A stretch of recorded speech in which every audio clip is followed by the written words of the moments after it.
Aromatic यौगिकों की electronic प्रतिस्थापना अभिक्रियाओं के अंदर एनर्जी प्रोफाइल डायग्राम की बात करते हैं। अभिक्रिया विच्छेदी का आरेख, ये क्या होता है? ये बोला जाता है किसी भी अभिक्रिया के अंदर रिएक्शन कोऑर्डिनेट और पोटेंशियल एनर्जी के बीच में ग्राफ खींचा जाता है, उसको अपन बोलते हैं अभिक्रिया विच्छेदी का आरेख या एनर्जी प्रोफाइल डायग्राम। उसमें बताया जाता है कि किस जो अपना विभिन्न प्रकार के इंटरमीडिएट बनते हैं उनकी पोटेंशियल एनर्जी क्या है और उसकी स्टेबिलिटी क्या है, इसके आधार पर हम देखते हैं। जैसे इस अभिक्रिया के लिए अगर अपन बात करें एनर्जी प्रोफाइल डायग्राम की, तो मैं यहाँ पर मैं एक तरफ लिख रहा हूँ पोटेंशियल एनर्जी स्थितिज ऊर्जा की बात करते हैं। एक तरफ हम लेते हैं स्थितिज ऊर्जा या पोटेंशियल एनर्जी,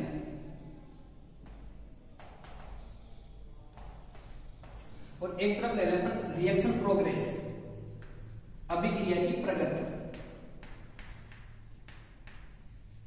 इसके बीच में जो ग्राफ खींचते हैं इसको अपन बोलते हैं एनर्जी प्रोफाइल डायग्राम। अभी अपन ने ये रिएक्शन देखी, इसका जो एनर्जी प्रोफाइल डायग्राम होगा वो ऐसा होगा कुछ।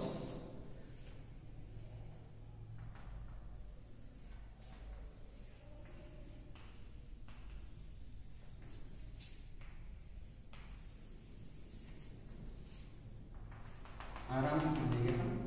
यहां पर अपन रिएक्टेंट लेते हैं अभिकारक सबसे पहले, और अपन को पता है अभिकारक से प्रोडक्ट इजीली कब बन जाता है? जब अभिकारक पोटेंशियल एनर्जी का मान इसकी पोटेंशियल एनर्जी से ज्यादा। अपन अभिकारक क्या था यहाँ पर? बेंजीन रिंग थी, इलेक्ट्रोफाइल है। सबसे पहले अपन क्या बोलते हैं? बेंजीन रिंग है, ये बेंजीन रिंग एरोमेटिक है, और यहां पर सबसे पहले क्या बनता है?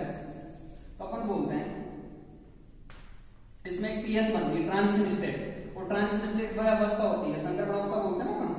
इसमें बनने वाले पदार्थ पूरी तरह से बने होते हैं, टूटने वाले पूरी तरह से टूटे होते हैं, ये वाली ट्रांजिशन स्टेट बोलते हैं इसको अपन एच।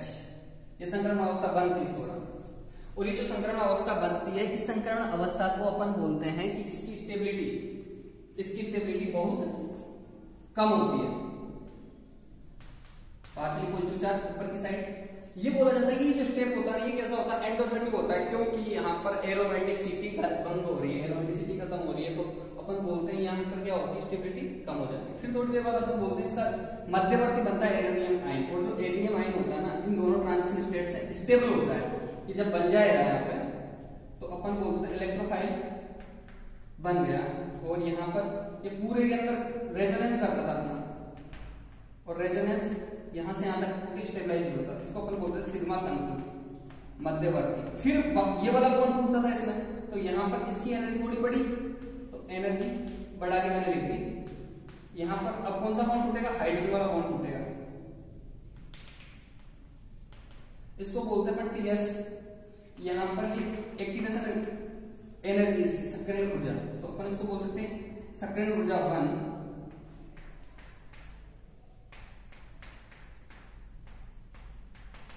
और ये वाली यहां से बन रहा है ना कि एक इसकी सक्रिय ऊर्जा 2 हो गई। अब देखो यहां पर मैंने बोला ये जो स्टेप एंडोथर्मिक है, वापस ट्रांजिशन स्टेट बनी, यहाँ पर मध्यवर्ती बनी। जो मध्यवर्ती बना अपन पढ़ते हैं ट्रांजिशन स्टेट और मध्यवर्ती में डिफरेंस पढ़ते हैं, मध्यवर्ती की एनर्जी का मान कम होता है, तो स्टेबिलिटी ज्यादा होती है। ट्रांजिशन स्टेट से वापस ट्रांजिशन स्टेट बनेगी तो इसकी स्टेबिलिटी कम होती है। अब इसके बाद में क्या होता है? हाइड्रोजन रिमूव होता है, प्रोटॉन का निष्कासन, और प्रोटॉन का निष्कासन होकर अपन को क्या मिलता है? अपना प्रतिस्थापित उत्पाद बनता है। और यहाँ पर ये जो स्टेप है ये होता है एक्सोथर्मिक। कौन सा होता है? एक्सोथर्मिक। और अपन बोलते हैं कि एक्सोथर्मिक में क्या होती है? उष्मा बाहर निकलती है, उष्माक्षेपी पद होता है, और उष्माक्षेपी के लिए डेल्टा एच कैसा होता है? नेगेटिव। तो अपन बोलेंगे इसके लिए डेल्टा एच नेगेटिव होता है। यहाँ पर जो डेल्टा एच है ये रिएक्टेंट और प्रोडक्ट का जो एनर्जी डिफरेंस होता है वो कैसा होता है? नेगेटिव। और डेल्टा एच जब नेगेटिव होता है तो अपन बोलते हैं अभिक्रिया कौन सी हुई? उष्माक्षेपी एक्सोथर्मिक रिएक्शंस, उष्माक्षेपी अभिक्रिया होती है। ये इसका एनर्जी प्रोफाइल डायग्राम पूछ लिया जाता है एरोमेटिक यौगिकों का एनर्जी प्रोफाइल डायग्राम बताइए। तो ये एनर्जी प्रोफाइल डायग्राम इसका पहला स्टेप है। पहला स्टेप कौन सा होगा? तो बोलेंगे एंडोथर्मिक, क्योंकि यहाँ से इस एरोमेटिक बेंजीन की एरोमेटिसिटी खत्म होती है इसके बाद इंटरमीडिएट बनता है, ऊर्जा कम होती है थोड़ी सी, फिर यहाँ बढ़ती है और फिर वापस एरोमेटिसिटी वापस आ जाती है। ठीक है, एरोमेटिसिटी वापस आते ही अपन बोलते हैं इसकी स्टेबिलिटी बढ़ जाती है, क्योंकि प्रोडक्ट और रिएक्टेंट का जो एनर्जी डिफरेंस है वो अपन ने देख लिया, किसका ज्यादा है तो अपन बोलते हैं अभिकारक की जो एनर्जी है प्रोडक्ट से ज्यादा है, तो अपन बोलेंगे यहाँ पर बनने वाला प्रोडक्ट मोर स्टेबल होगा प्रोडक्ट के अपेक्षा, सॉरी रिएक्टेंट की अपेक्षा, और इसके दौरान एनर्जी रिलीज हुई तो अपन बोलते हैं इसके लिए डेल्टा एच नेगेटिव है, और ये जो रिएक्शन है वो कौन सी एक्सोथर्मिक रिएक्शन है। अब इस अभिक्रियाओं को कुछ एग्जांपल्स देखेंगे अपन, और जो एग्जांपल है वो आराम से समझ में आएंगे। सबसे पहले आप लोगों ने पढ़ा होगा नाइट्रेशन, सल्फोनेशन, डलक्राफ्ट एल्काइलेशन, हेलोजिनेशन, सब इसी अभिक्रिया के एग्जांपल है। अब मैं सबसे पहले बात करूंगा नाइट्रीकरण की, नाइट्रेशन। तो नाइट्रेशन आप लोगों ने पढ़ा है और दोबारा फिर मैं बता देता हूं। नाइट्रीकरण पहला एग्जांपल अपन ले रहे हैं नाइट्रीकरण या नाइट्रेशन। क्या होता है इसमें, ये बोला जाता है जब बेंजीन की अभिक्रिया सांद्र HNO3 प्लस सांद्र H2SO4, इसको क्या बोलते हैं अपन नाइट्रियल मिश्रण बोलते हैं, इसके साथ करवाया जाता है, सांद्र HNO3 और H2SO4 के साथ करवाया जाता है, तो यहाँ पर एक हाइड्रोजन का रिप्लेस होकर नाइट्रो ग्रुप लग जाता है और क्या बनती है नाइट्रोबेंजीन। इस अभिक्रिया को बोला जाता है नाइट्रीकरण, या सीधा सीधा बोल सकते हैं बेंजीन से नाइट्रोबेंजीन बनने की जो प्रक्रिया होती है उसको अपन नाइट्रीकरण बोलते हैं। ठीक है, क्या बोलते हैं नाइट्रेशन। देखो इसमें वही बात करेंगे अपन, जनरल मैकेनिज्म अपन ने पढ़ ली है, कंसंट्रेट HNO3 और सांद्र H2SO4, कंसंट्रेट H2SO4, और इसके द्वारा रिप्लेस कर देगा NO2 के द्वारा नाइट्रोबेंजीन, और ये जो प्रोसेस है इसको अपन क्या बोलते हैं नाइट्रीकरण। ये जो होता है कंसंट्रेट HNO3 और कंसंट्रेट H2SO4 का जो मिक्सर होता है इसको अपन बोलते हैं नाइट्रीकारी मिश्रण बोलते हैं। ठीक है, इसकी क्रिया की बात करेंगे अपन, तो सबसे पहला स्टेप अपना होता है इलेक्ट्रोफाइल का फॉर्मेशन। तो इलेक्ट्रोफाइल बनेगा इसमें, तो देखो यहाँ पर सबसे पहले क्रिया की बात कर लेता हूं मैं मैकेनिज्म की। इसकी मैकेनिज्म में अपना जो फर्स्ट स्टेप होता है या प्रथम बार मैं बोलूं तो अपन क्या बोलते थे इलेक्ट्रॉन स्नेही का बनना। अब इसमें देखो इलेक्ट्रॉन स्नेही आराम से बना हुआ, सबसे पहला स्टेप इलेक्ट्रॉन स्नेही का बनना, और यहाँ पर इलेक्ट्रॉन स्नेही बनेगा यहाँ से कंसंट्रेट HNO3, इसको इसे लिख सकता हूं क्या HNO3 प्लस यहाँ H2SO4 था, H2SO4 से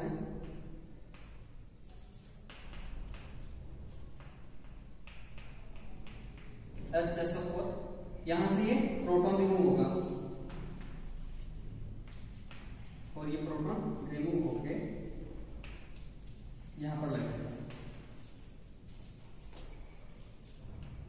पॉजिटिव चार्ज,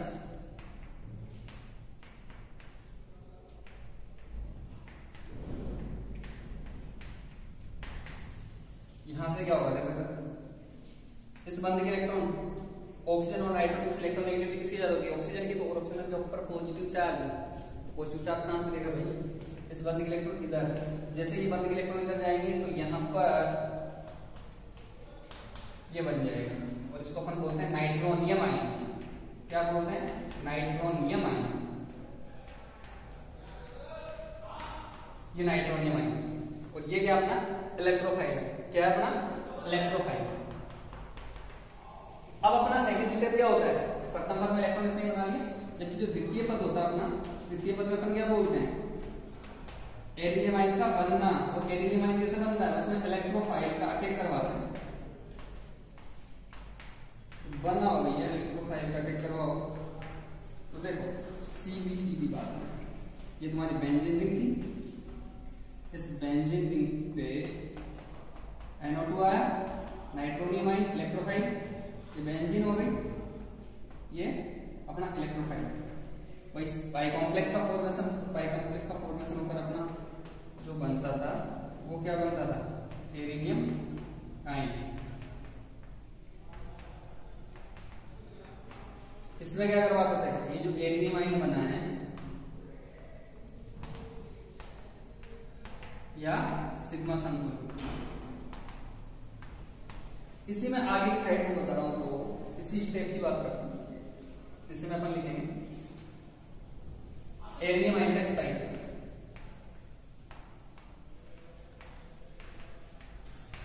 मेरे पास जगह खाली इसलिए लिख रहा हूं एरिनियम आयन का स्थायी। और एरिनियम आयन का इस टाइप को जो लिख रहे हैं अपन, कैसे बनाते हैं एरिनियम आयन का इस टाइप को, यार इसको इधर लिख देता हूं।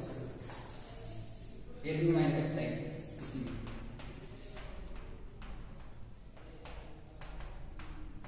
रेजोनेंस करता है एरिनियम आयन और स्टेबलाइज हो जाता है। NO2 H पॉजिटिव चार्ज, इस बंद के इलेक्ट्रॉन यहां रेजोनेंस होगा, रेजोनेंस होकर NO2 लग गया यहाँ पर, H पॉजिटिव चार्ज, इस बंद के इलेक्ट्रॉन यहां NO2 H पॉजिटिव चार्ज,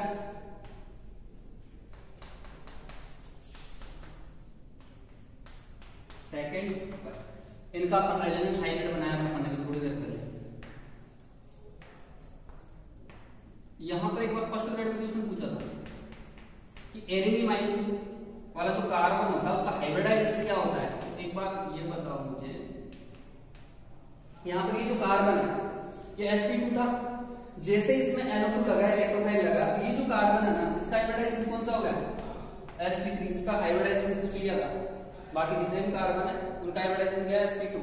ठीक है, अब अपना जो तीसरा स्टेप आता है उसमें क्या करते हैं, प्रोटॉन का निष्कासन, तृतीय पद प्रोटॉन का निष्कासन, रिमूवल ऑफ प्रोटॉन, प्रोटॉन का निष्कासन या प्रतिस्थापित उत्पाद का बनना, या प्रतिस्थापित उत्पाद का बनना। ठीक है, प्रतिस्थापित उत्पाद कैसे बनाते हैं, लास्ट में अपन प्रोटॉन को रिमूव करते हैं, ये लो प्रोटॉन को रिमूव कर डालो, एक बार रिएक्शन समझ ली अपन ने, फिर दिक्कत नहीं है। पॉजिटिव चार्ज, इस वन इलेक्ट्रॉन यहां, और यहां से ये प्रोटॉन रिमूव हो गया, और अपन को क्या मिल गया, प्रतिस्थापित उत्पाद मिल गया ना। और ये क्या अपना नाइट्रो बेंजीन, और ये प्रतिस्थापित उत्पाद है। तो अपन ने नाइट्रिक एसिड करवा लिया। सबसे पहले क्या किया, कंसंट्रेटेड, ये बोला जाता है जब बेंजीन की अभिक्रिया concentrated HNO3 plus concentrated H2SO4 का जो मिक्सर होता है नाइट्रिक एसिड मिश्रण से करवाते हैं तो अपन को नाइट्रोबेंजीन मिलती है, और इस अभिक्रिया को बोला जाता है नाइट्रीकरण। First step, second step, third step, तीनों स्टेप देखे अपन ने। पहला स्टेप इलेक्ट्रोफाइल का फॉर्मेशन, सेकंड स्टेप में क्या बोला अपन ने, इलेक्ट्रोफाइल अटैक करेगा, अटैक करके एक इंटरमीडिएट बनता है, उसको क्या बोलते हैं, एरिनियम आयन। और एरिनियम आयन का रेजोनेंस करवाया, उसको स्टेबलाइज करवाया, स्टेबलाइज करने के बाद में अपना थर्ड स्टेप आया। थर्ड स्टेप में अपन ने क्या किया, रिमूवल ऑफ प्रोटॉन, प्रोटॉन का निष्कासन, और अपन ने प्रोटॉन निकालकर अपना प्रतिस्थापित उत्पाद बना लिया। ठीक है, ओके। इसमें एक और अभिक्रिया नाइट्रिक देख लिया अपन, सल्फोनेशन और देख लो एक बार, आप लोग कर सकते हो सल्फोनेशन, फिर भी मैं बता देता हूँ सल्फोनेशन में क्या होता है। उसमें क्या होता है कि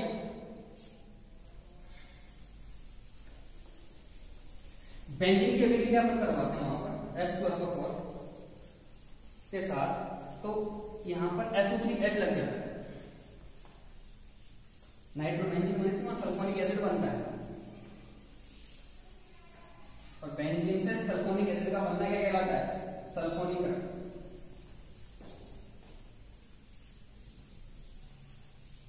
देखो सल्फोनेशन,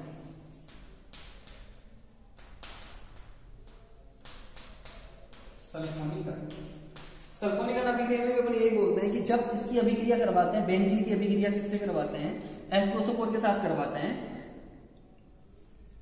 तो अपनी जो अभिक्रिया है तो उसमें क्या बन जाता है अपना, बेंजीन से अपन बोलते हैं बेंजीन या बेंजीन से सल्फोनिक अम्ल का बनना, सल्फोनेशन कहलाता है अपना। क्या कहलाता है, सल्फोनेशन। देखो इधर बेंजीन है, बेंजीन की अभिक्रिया सल्फोन फ्यूमिंग मिली होती है, उसको बोलते हैं सल्फोन H2SO4 या ओलियम H2SO7, ओलियम H2SO7 के साथ करवाते हैं, तो इसमें SO3H लग जाता है, सल्फोनिक अम्ल। और बेंजीन से सल्फोनिक एसिड का बनना क्या कहलाता है, सल्फोनीकरण, सल्फोनिक अम्ल बन गया।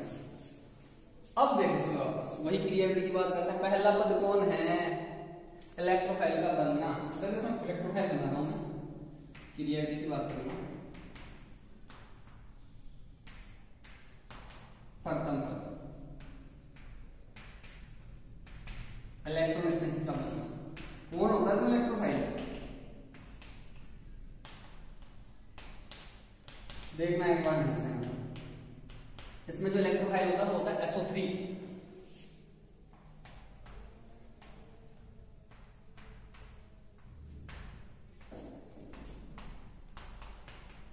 H3O plus plus HSO4 minus. तो अपना इलेक्ट्रोफाइल ये है SO3। ये SO3 इलेक्ट्रोफाइल कैसा है पता है कि नहीं पता, होना चाहिए पता, पाई इलेक्ट्रॉन होता है ना।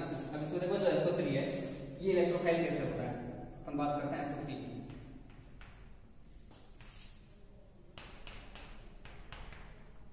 ऐसे होता है ना SO3, इस बंदे के इलेक्ट्रॉन इधर और रेजोनेंस करवा दो इसका, तो सल्फर पर कौन सा चार्ज आएगा,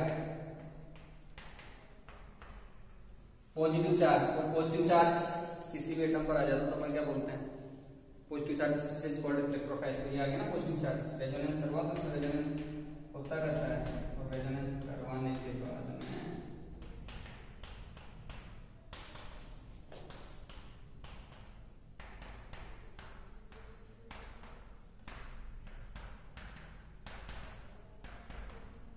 ये अपना इलेक्ट्रोफाइल का 4 पर्सन हो गया। तो ये SO3 कैसे हुआ इलेक्ट्रोफाइल समझ में आ गया होगा। प्रथम पद इलेक्ट्रोफाइल का 4 पर्सन, SO3 अपना इलेक्ट्रोफाइल होता है। अब अपन क्या करते हैं, इलेक्ट्रोफाइल बन गया, इलेक्ट्रोफाइल बनने के बाद अपन क्या करते हैं, जो द्वितीय पद होता है अपना वही, इसमें क्या करवाने वाले हैं, एरिनियम आयन का बनना। एरिनियम आयन बना देते हैं,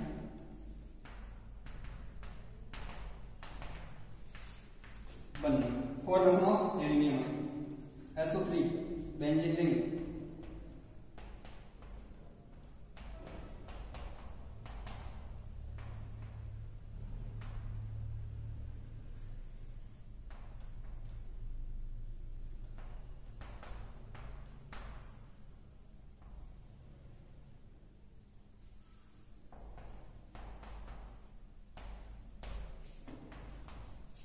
अब देखना यहाँ पर मैं ना SO3 माइनस लगाऊंगा यहाँ पर, समझ में आ गया होगा कैसे लगा SO3 माइनस। एरिनियम आयन बन गया अपना,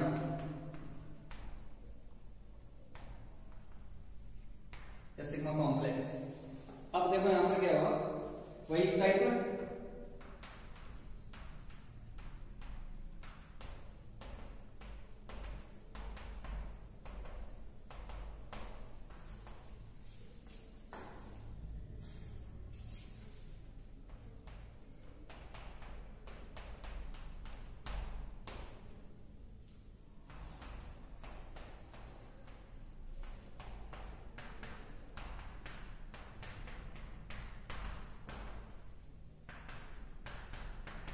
resonance stabilized by resonance।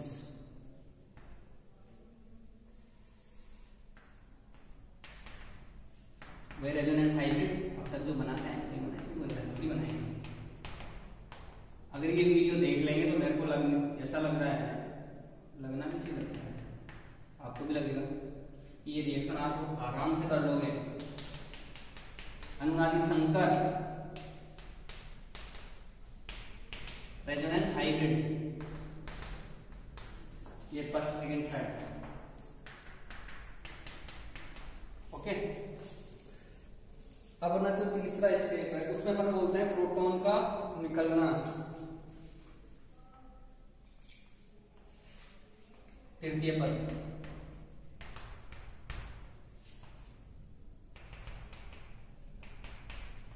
Proton का निकलना और प्रतिस्थापित उत्पाद का बनना।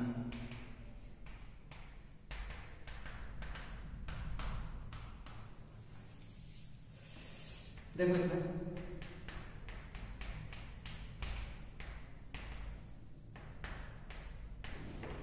प्रोटॉन निकल गया, इसमें लग क्या रहा है, SO3 माइनस लगा भी, SO3 minus.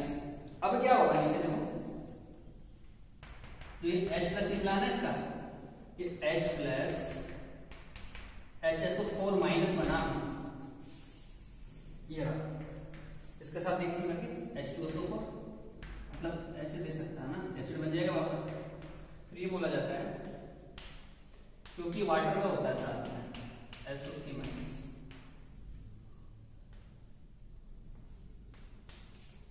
Plus H3O plus, और इससे प्रोडक्ट बन जाता है SO3H सल्फोनिक एसिड। इसको क्या बोलते हैं? सल्फोनिक एसिड, सल्फोनिक अम्ल। इस तरह से बनता है सल्फोनिक अम्ल। ठीक है, तो ये हो गई सल्फोनिक अम्ल। इसी प्रकार से फिडलक्राफ्ट एल्काइलेशन एसाइलेशन वह है, उसको अपन देखेंगे आगे वाले वीडियो के अंदर। और इसकी अभी क्रियाएं करवाएंगे अपन सक्रिय एरोमेटिक यौगिकों के साथ। सक्रिय एरोमेटिक यौगिक क्या होते हैं वो अगली वीडियो में बात करेंगे।